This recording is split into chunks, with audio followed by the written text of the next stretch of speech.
une course.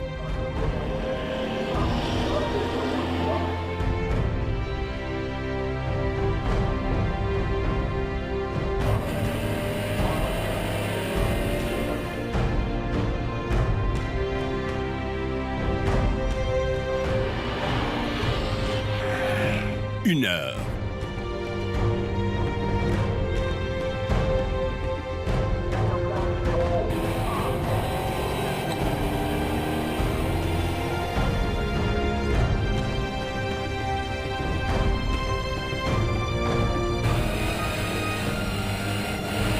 Deux champions.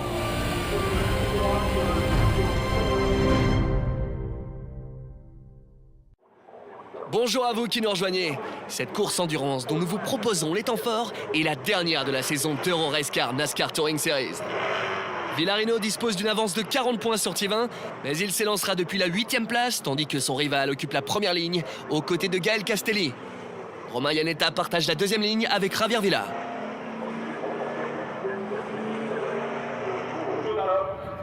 Les feux ont libéré la meute. Castelli s'emploie à conserver son leadership devant Thiévin et Iannetta. Derrière ce trio, Villa devance Anthony Garbarino, Nicolas Decazziere, Stéphane Jaggi et Ander Villarino. L'Espagnol a fait ses calculs et sait qu'il lui suffit de boucler le premier tour pour être champion. Thiévin n'a cure de la situation de son rival et met la pression sur Castelli pour s'imposer. Il n'y est toujours pas parvenu cette saison et veut laver l'affront. Mais malgré une tentative au garage vert, il n'y parvient pas. Plus loin, Villarino ne résiste pas à la 55 de Bruno Cousin. Il est désormais 8e.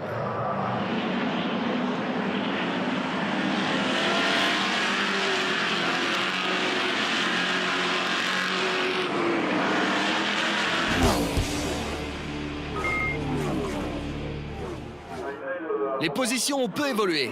Decazziere sur la 29 de Racing Club Partner est parvenu à déborder la 96 de Garbarino. Mais le Varois s'accroche. Devant, Thiévin entretient le suspense pour la victoire et harcèle Castelli qui ne baisse pas les armes.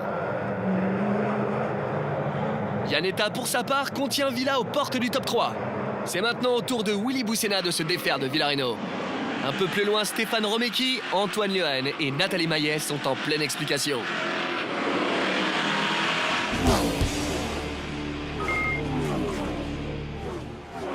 Il ne pleut plus depuis l'après-grille, mais la piste est toujours aussi piégeuse. Déchaîné, le Belge Decazziere a dépassé Villa pour le gain de la 4e place. Le pilote Gonneau file cependant tout droit vers le Trophée Junior, où il est en concurrence avec Romain Fournillier et ici à l'écran, la 17 de Boussena. La bagarre entre le Belge et l'Espagnol se poursuit, mais Decazziere tient bon.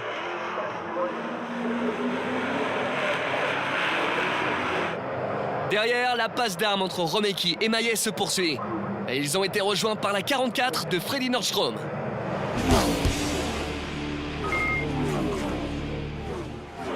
Willy The Kid Boussena est désormais dans le pare-choc de la Camaro 64 de Villa. Profitant d'une meilleure motricité à la sortie du Dunlop, le champion inaugural en 2009 parvient à dépasser l'Asturien pour le gain de la 5e place. Quant à Decazziere, il tient bon sa place au pied du podium.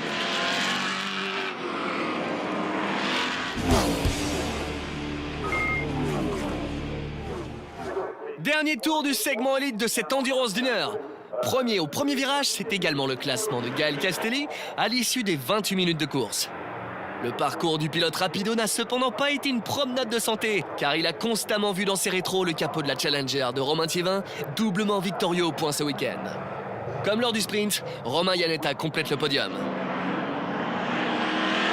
Thiévin aura tout tenté en vain, car le grand gagnant n'est autre que Ander Villarino, sacré champion 2012.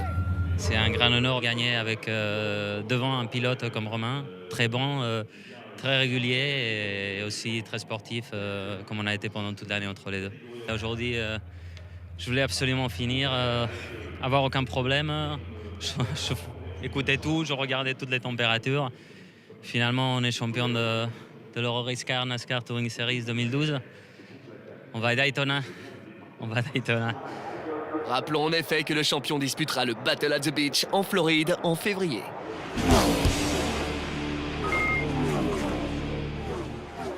C'est reparti avec cette fois au volant les pilotes Open. David Périsset sur la 99 conserve son leadership devant Gérald Cormon, Olivier Porta et Donald Renew. Sur la 6, ce dernier est vite menacé par la 11 d'Alain Grand.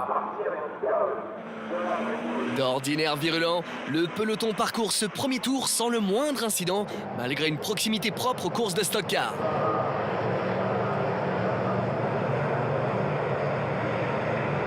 En raison d'une course ruinée par son équipier Nordstrom, Tanguy sur la 44 a perdu quasiment toute chance d'être titré, mais il ne lâche rien.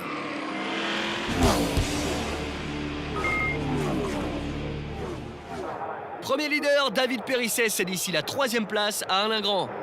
L'essentiel pour lui est de rejoindre l'arrivée pour offrir au style Exotics Racing le titre team grâce à cette Dodge qu'il partage avec Thiévin. Sa mission est facilitée par le tête-à-queue de la 5 Rapido Racing de Joaquin Gabaron.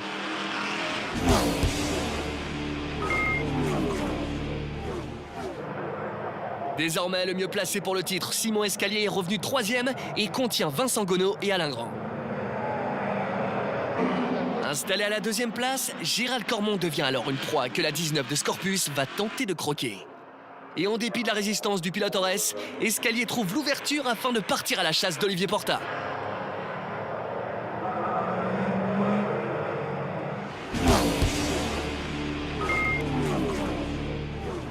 Derrière le quatuor de tête comme lors du sprint, Josh Burden est l'auteur d'une fantastique remontée depuis le fond de grille.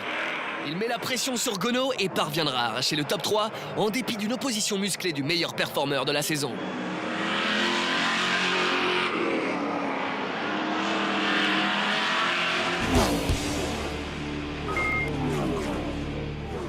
En tête, Olivier Porta s'envole vers sa 2e victoire devant Escalier. Plus loin, Christophe de Firland, 6e, obtient son meilleur résultat. Tandis que Benoît de Keuchzer, Léonard Vernet, Éric Quintal et Jérôme Laurin complètent le top 10. Quant à Périsset, il ramène le titre équipe à son boss Eric Hellary. En élite, victoire de Castelli devant Thiévin, Yanetta, de Keuchzer, Boussena, Victorian Junior et Villa. 14e, Nathalie Maillet accroche la victoire en Challenger. En Open, Porta devant Escalier, Gonneau, Cormon, premier gentleman et grand premier legend. Si la victoire revient au pilote TFT, Simon Escalier peut célébrer son titre Open. J'ai jamais pu découvrir ce que c'était vraiment que le monde de la NASCAR. Du coup, venir ici et gagner un titre de champion d'Europe comme ça, sur ma première année que je roule dans cette discipline, je suis super content et super satisfait. Au podium élite succède le top 3 de la division Open. Mais le grand champion, c'est lui, Ander Villareno, venu fêter ça en famille. L'Espagnol est titré devant Thiévin et Villa. Ce dernier remporte le Junior Trophy et Causin le Challenger. En Open, Grand et Cormon arrachent le top 3, ainsi que les trophées Legend et Gentleman.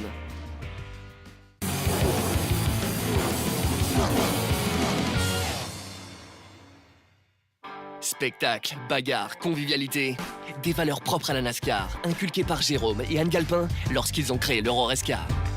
L'esprit NASCAR, c'est vraiment pour moi sa compétition dans sa forme la plus pure, c'est-à-dire qu'il y a une vraie bagarre en piste, il y a de l'intensité et du plaisir pour les spectateurs. À côté de ça, il y a une vraie atmosphère amicale, j'allais dire, dans le paddock, entre les teams, entre les pilotes.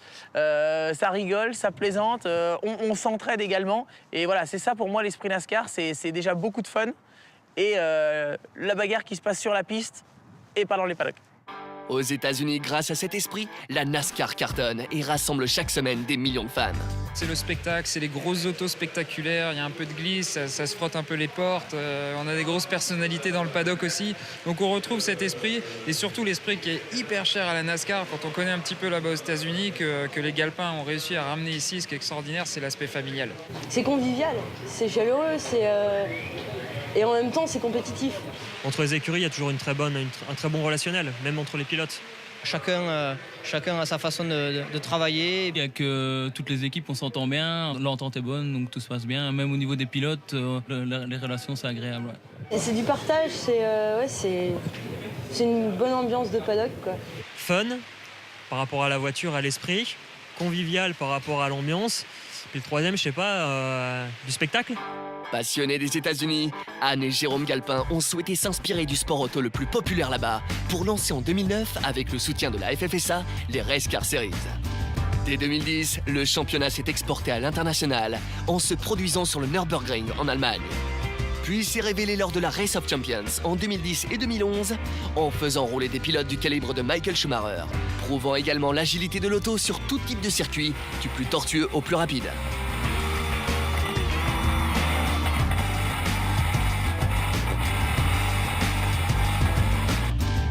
En juillet dernier à Tours, pilotes et spectateurs ont découvert la première course sur ovale d'une série NASCAR en Europe. Un partenariat sur le long terme a en effet été signé entre les deux parties début janvier, faisant entrer l'Euro-Race-Car dans la grande famille des NASCAR Touring Series. Le public a semblé conquis et ce n'est pas fini. Car depuis 60 ans qu'existent ces courses de stock car, la priorité, c'est lui faire plaisir.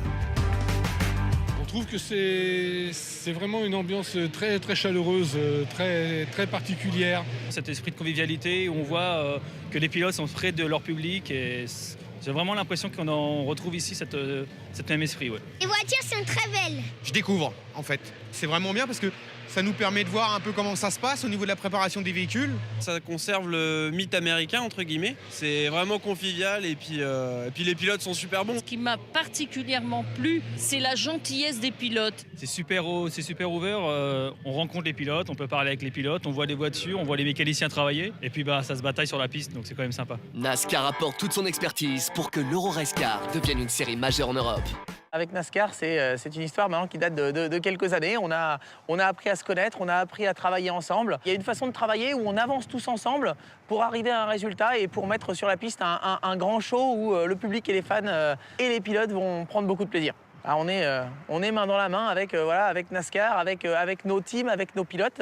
Et je pense qu'aujourd'hui, on a pu le voir tout au long de la saison. On a les ingrédients pour faire une vraie grande et belle discipline en Europe. Il y a beaucoup d'actions en piste, il y a de la bagarre et je pense qu'il y a vraiment un bel avenir et on regarde loin devant.